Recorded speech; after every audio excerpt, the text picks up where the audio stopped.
नमस्कार दर्शक बंधु जय जगन्नाथ 2026 मसीहार सर्वप्रथम चंद्रग्रहण फाल्गुन पूर्णिमा दिन लगुच। ये चंद्रग्रहण को आम केतुग्रस्त चंद्रग्रहण कहवा। क्यों राशि व्यक्ति माने ग्रहण दर्शन करेंगे, क्यों राशि व्यक्ति माने ग्रहण दर्शन करेंगे नहीं, पाक त्याग एवं देवनीति निषेध केउं समय रहिबो संपूर्ण रूपे आज अध्याय आसतु आलोचना करिबार। दर्शक बंधु चलित इंग्राजी 2026 मसीहा मार्च मास 3 तारिख मंगलवार दिन आमर फाल्गुन पूर्णिमा रहुची। एही दिन केतुग्रस्त चंद्रग्रहण लागिबो। जेहेतु एही समय केतुंकर स्थिति सिंह राशि रे रहुची एवं चंद्रंकर स्थिति मध्य सेही दिन सिंह राशि रे रहिबो एवं केतु चंद्रंकर जोग संबंध सिंह राशि रे रहुतिबारु एवं पूर्णिमा तिथि रहुतिबारु एही दिन चंद्रग्रहण लागुची। ए चंद्रग्रहण कहा पाई शुभ कहा पाई अशुभ आगको आमे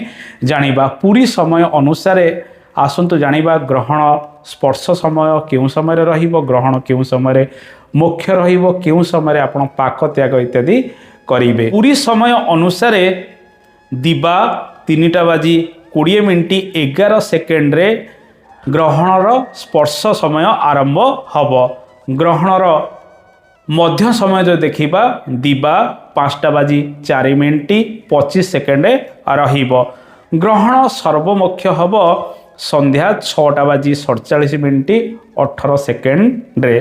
तेणु ग्रहण स्पर्शर 9 घंटा पूर्व सूतक लगी थाए। मंगलवार सकाळ 6टा बाजी 20 मिनिट ठारू संध्या 6टा बाजी 47 मिनिट 18 सेकेंड पर्यंत पाक त्याग अन्न भोजन एवं देवनीति निषेध रहिबो। किंतु एही समय शिशु वृद्ध रोगी शुकिला खाद्य इत्यादि ग्रहण मध्य करि परिबे। गर्भवती महिला माने ग्रहण दर्शन करिबा निषेध अटे। आपण एही दिन श्रीहरि विष्णुंकर उपासना करिवे, श्री जगन्नाथंकर उपासना करिवे, पाखरे नड़ियाटीए रखिबे।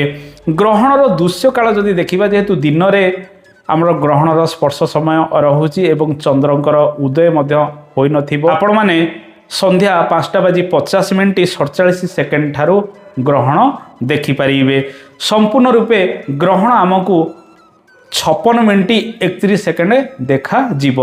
भारत वर्ष सहित ओडिशार भिन्न भिन्न जगार आपण ग्रहणर दृश्य देखिपारे। दर्शक बंधु एही दिन आपण ग्रहण सर्वमुख्य हेला परे अर्थात संध्या 6टा बाजी 47 मिनिट पर ठारू आपण देवनीति करिपारिबे, घरे पाक इत्यादि प्रस्तुत करिपारिबे एवं भोजन कार्य गुड़िक आरंभ मध्य करिपारिबे। दर्शक बंधु एही दिन श्रीक्षेत्र रे बिंदुसागर, नाभिगया, बैतरण नदी एवं गंगा नदी इत्यादि पवित्र नदी रे आपण स्नान करंतु एवं दान पुण्यर दिनटी मध्य रहुथिबारु ए सब कार्य कले पुण्य फल मध्य आपनको मिली थाए। जेहेतु ए समय केतुग्रस्त चंद्रग्रहण संगठित होउची महाकाश रे केउं केउं राशि रे यह सर्वाधिक शुभ फल प्राप्ति कराइबो, केउं राशि रे व्यक्ति माने ग्रहण दर्शन करिबा निषेध अटे आसंतु पंजिका अनुसार जानिबा।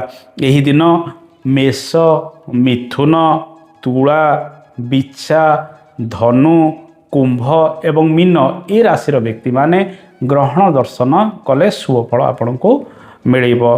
किंतु सिंह राशि, कन्या राशि, वृष राशि, कर्कट राशि और मकर राशि व्यक्ति माने ग्रहण दर्शन करिबा अनुचित अटे बा निषेध अटे, कारण आपणकर राशि रे एही दिन अशुभ फल प्राप्ति हब। जदि आपणकर एही दिन श्राद्ध पिंड इत्यादि रहुची, पूर्णिमा पड़ुची एवं ग्रहण लागुथिबारु आपण एही दिन बिना पाकरे फल पुष्परे पिंडदान इत्यादि करि पारिबे। दर्शक बंधु आजिर कार्यक्रम रे आमे जानिले फाल्गुन पूर्णिमा दिन जेहेतु केतुग्रस्त चंद्रग्रहण लगुच केउं राशि रे शुभ फल अशुभ फल मिलिबो एवं ग्रहणर स्पर्श समय मुख्य समय केउं समय रहिबो, पाक त्यागर समय केउं समय रहिबो। आशा करे कार्यक्रमटी आपनको भल लागिथिबो। कार्यक्रम संपर्क में मतामत देबे। आज तो समय हो जाए, आज एतिकी। नमस्कार, जय जगन्नाथ, धन्यवाद।